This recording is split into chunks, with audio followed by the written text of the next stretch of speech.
Thank you. Thank you very much. Well, thank you all. And thank you, Michael, for that. And let me just thank the Southeast Georgia Health System for hosting us today. And I know this is a little bit disruptive, but it does draw the attention to the place that it needs drawing attention to, quite honestly. And I just thank you all for hosting us and for so many community leaders and other friends to be here. It has been a real honor for me to be able to host our Surgeon General today, Dr. Adams, a great American. And I told everybody on our last stop in Augusta that he's learning that why Georgia's the greatest state in the country today, as we've toured him from Dalton to Augusta and now to the Golden Isles in Brunswick, Georgia. But we're honored to have him. He's doing a great job in his service to our country. Just really a lot like us, you know, Indiana native and a common sense person, and speaks good common sense to our citizens as to why we need to adhere to all these things. And he's doing that all over the country and the world, and we appreciate him being with us today. I'm traveling.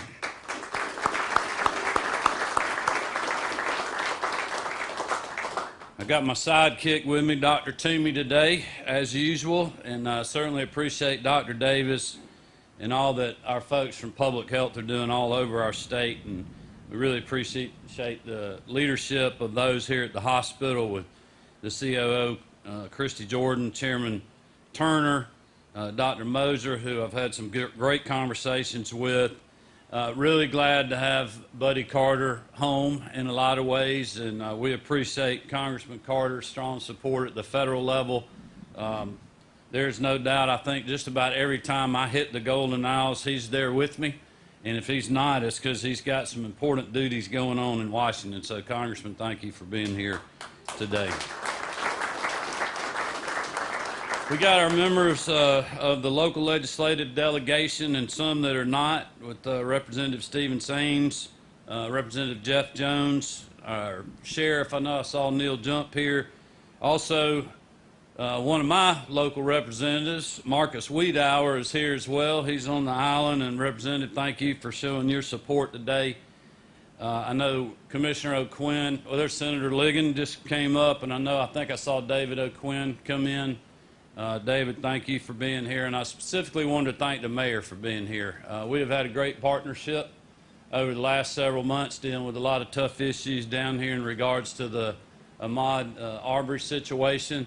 And we have been working hand in hand to make sure that folks were able to voice their opinion and demonstrate and protest in a way that, quite honestly, it was called for. And I think that's been a model for the country, Mayor. A lot of people didn't realize that because of your leadership, Sheriff Jump and many other community leaders keeping calm and letting their voices be heard. I know Congressman Carter's been down here. You never heard a word about that before the unrest that we've seen across the country because of the injustice, quite honestly, that we all saw with our own eyes. So, Mayor, thank you very much.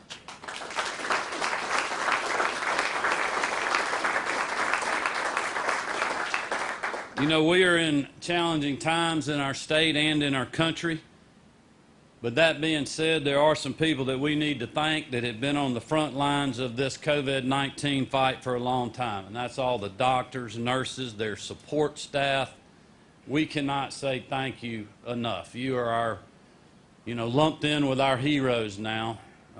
I know myself personally, I pray a lot for our armed forces. I pray for our law enforcement. And now I'm praying for our healthcare workers every day because they're on the front lines just like our law enforcement, just like our troops are. So thank you all. Our first I know you all have seen this here, literally, and it's been this way around the state, but all of our first responders, EMTs, law enforcement, our National Guard troops have just done an incredible job, as good or better, probably better in my opinion than anybody in the country responding to COVID. They've shown remarkable leadership and determination and commitment, quite honestly, during the healthcare crisis. I also want to thank our hospitals those that work there, as well as all our healthcare workers, whether you're in public health, the hospital, at local clinics, doctors' offices, pharmacies, and other things, our local businesses and community leaders for helping us make great progress in the fight against COVID-19. And because of that, our hospital surge capacity is prepared and is solid. Our case mortality continues to decline. And you haven't really heard that much because you always hear all the negatives of everything. But that's really something that's good that's been happening, and we want that to continue to happen. Our mortality rate's fallen. We've also been rapidly increasing our testing across the state with 160 now testing centers across the state, continuing to make great strides every day in the amount of testing, which the more you test, I know people won't note this, but Dr. Toomey and I both said 3 or 4 months ago, the more we test, more positives we're going to see. So we don't let the negative get down on the positive of what we're seeing every single day in our state. But there's no doubt we continue to have spread in our communities and across the state, and we're seeing it, quite honestly, in many places across the country. And we've seen those upticks, and that is what makes it a clear reminder that we are not out of the woods yet. We've got to continue to remain vigilant in the fight to protect the lives and the livelihoods of all Georgians. And I've been telling people at every stop, as long as we've been dealing with this, which is not that long, it's been 4 months, but it's like Dr. Adams, I think, said earlier, it seems like 4 years. We cannot be complacent or grow weary. Many of us, and you especially, and those that are behind us on the other side of these walls, have been working very long hours for many, many days now. But we cannot grow complacent or weary. We have got to keep fighting. This is a new day. It is a new challenge, and it's a new time to hunker down and chop some wood. And that's exactly what we're going to do. And as you all know, as we go into this July 4th weekend, celebrating America's independence and celebrating those that have fought and died for those freedoms that we all have and the ability to honor them, this is an important weekend. And it reminds us as well that all Georgians and all Americans have made great sacrifices during this pandemic. And quite honestly, that has been our responsibility. And we're traveling this state to encourage all Georgians to continue to do that and to do the right thing. And it's not that hard to do. Practice social distancing. Use good hand sanitation, wash your hands, and where appropriate, when you're out in public settings, wear a mask. It'll work. By following this guidance provided by public health officials, you can protect yourselves, you can protect your loved ones, you can protect this local community, and you can protect our state. And that is the simple message that we have. But you are not in this fight alone, I can assure you. We are all pulling together and fighting hard for the same goals. And with that, I know it's going to be a very busy weekend down here. There's a lot of your friends and neighbors, and I even saw a car tag from Florida, believe it or not, just a few minutes ago, that will be joining us. And we're glad they're here. We just want them to help us be part of the solution, not part of the problem. So just do your part as you're out and about. You know, don't go out if you don't need to, but if you do, try to socially distance yourself, and if you can't, protect others from you, potentially protect yourself, and wear a mask. And with that, I hope you all will give a warm Brunswick, Glenn County, Golden Isles welcome to our Surgeon General, Dr. Jerome Adams. Dr. Adams.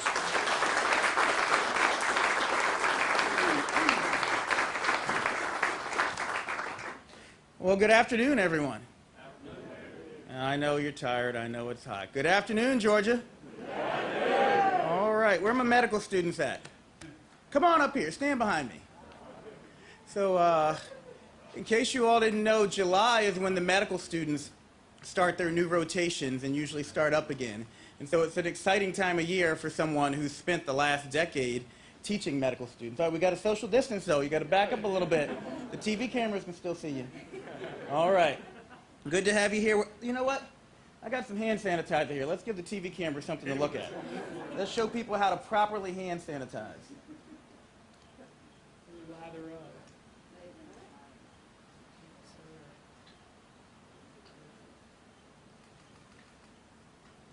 Also remember to have an abundant supply. And make sure if you're going to use hand sanitizer, rub it in between your fingers, both sides of the hand. Get it good. Get it good. You know, a lot of different conversations we've had today. The governor and Dr. Toomey and I have had a really excellent day talking to the people of Georgia about how they can stay safe. But I want to talk to you all a little bit about false choices. Because there's a lot of false choices presented out there. And it's easy to talk about COVID only from the standpoint of the negative. People want to present a choice between recovery and reopening or protecting ourselves from COVID. People want to present a choice between you either being pro-mask or pro-freedom and individual rights. They want to present a choice between you either have to be optimistic or hopeless. And all of those are false choices. We can acknowledge the severity, the urgency of the moment, and we absolutely must.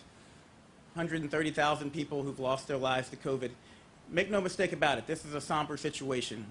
But we can also acknowledge the progress that's been made in a short amount of time to deal with this terrible, terrible virus. And we can acknowledge that we have the tools to be able to stop the spread of this disease. And so I want you all to really think about what you can do from the standpoint of citizens to help us slow the spread of this disease, because the biology of the disease takes about 2 weeks for you to get exposed to it and then get symptoms. That's maximum. That means if we all wore a face covering or a mask right now, we could substantially slow the spread of this disease in 2 weeks.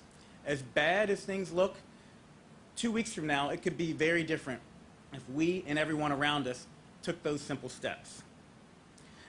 I want to do the same thing that the governor did and thank all those healthcare professionals who've been at the front lines, all those public health professionals, all the supporting people, the essential workers who've been out there. I mean, we can't forget about the restaurant workers, the people who work in grocery stores, the folks who are putting their lives on the line for all of us each and every day as it relates to COVID. And I also want to acknowledge that this pandemic has hit certain communities hard. It's hit elderly people hard. We know that the older you are, the higher your risk. It's also hit people of color very hard. We know that blacks are 5 times more likely than whites to be hospitalized and die from COVID. We know that Hispanics are 3 to 4 times more likely to die. And we know that health disparities are a measure of social justice or social injustice. We know that the fact that black women are 5 times more likely to die during childbirth as white women is one of the reasons people are frustrated and that you see these protests around the country. And I really do think that we have an opportunity to change our society for the better and to really address health disparities at places like this, like Southeastern Medical Center, to do small things that will ultimately add up to a large difference in time regarding opportunities for people to be their healthiest selves.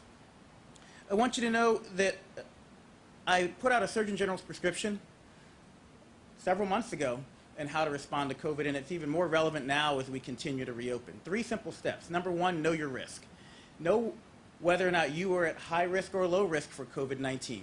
We know that people who are obese, who have diabetes, who have high blood pressure are at higher risk for COVID-19. We know if you're older, you're at higher risk for COVID-19. If you are at higher risk, you need to be aware of that when you're making decisions about whether to go out in public or not. Number 2, know your circumstances. Are you going to a setting where you can be outside or inside? Are you going to a setting where you can social distance? Are you going to a community where disease spread is high or where it's low? And then number 3, know how to keep yourself safe. If you're high risk and or you're going to a high risk area, stay home. Stay home. That's the safest thing we can tell you. If you do decide to go out because you are at lower risk or because you have to go out, simple steps you can take: social distancing, good hand hygiene, and again, wearing a face covering. And remember that false choice I told you about earlier between face coverings or individual liberty? As we go into the 4th of July, and I heard the governor say this earlier today, it's important that when we think about our freedoms, that we think of masks as an instrument of freedom. Because if we all wear our masks out in public, we will slow the spread of disease. If we slow the spread of disease, more places will open, more places will be able to stay open, and we will have more options in the future. If you want to go to spring break next year, wear a mask. If you want to see Georgia play Florida next year, wear a mask. And I really do mean that. If you want to have prom, young people, wear a mask. Because the more we cooperate with those basic public health measures, the more opportunities and freedoms we have. The fewer people who wear these, the fewer opportunities we will have. You will have less freedom if you don't wear a face covering or a mask. And I mentioned young people.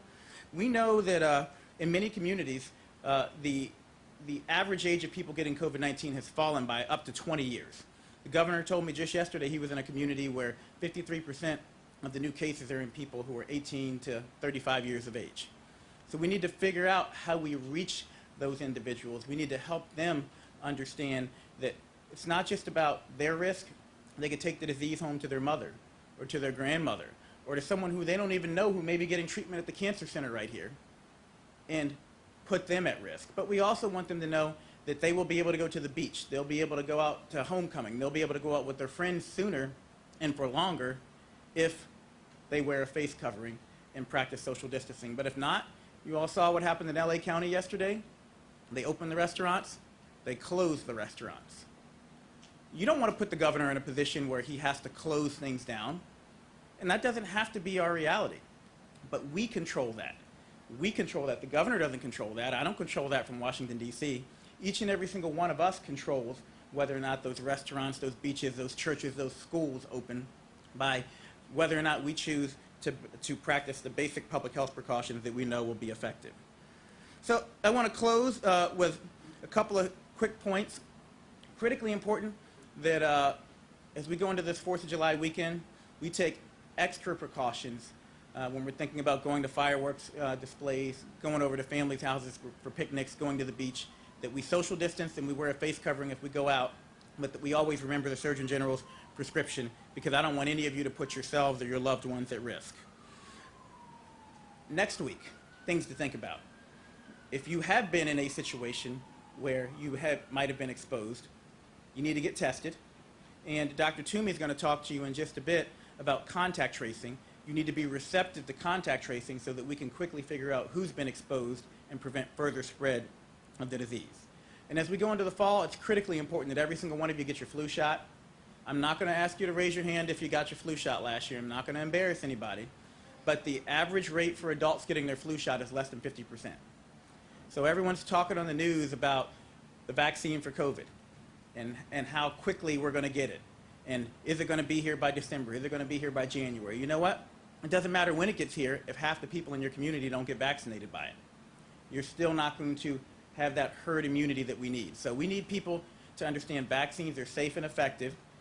We need them to get their flu vaccines because we don't want a double whammy of a bad flu season on top of a bad COVID season. And we need to do the things that will help keep us safe. We're facing an unprecedented challenge, but I'm optimistic. I'm optimistic because I've seen the data. And as bad as things can get very quickly, things can improve that quickly. It's just up to you to decide that COVID stops with you and me. And so I'm going to ask you all to say with me on the count of 3 that COVID stops with me and you, because it's important that we all take ownership and that we help everyone else around us understand that they need to take ownership. On the count of 3, COVID stops with me and you. 1, 2, 3. COVID stops with me and you. And you said it out loud. I hope you felt it in your heart. I hope you live that out this weekend. I hope you live that out in the weeks ahead, because if you do live it out, it will only be weeks that it takes us to get over this. If you don't live it out, it could be months and more that we're still dealing with this and that we're missing all the things that we love and enjoy in life. Together, we'll get through this, Georgia. I'm confident of it. You've got great leadership here. We just need you to do your part. Thank you.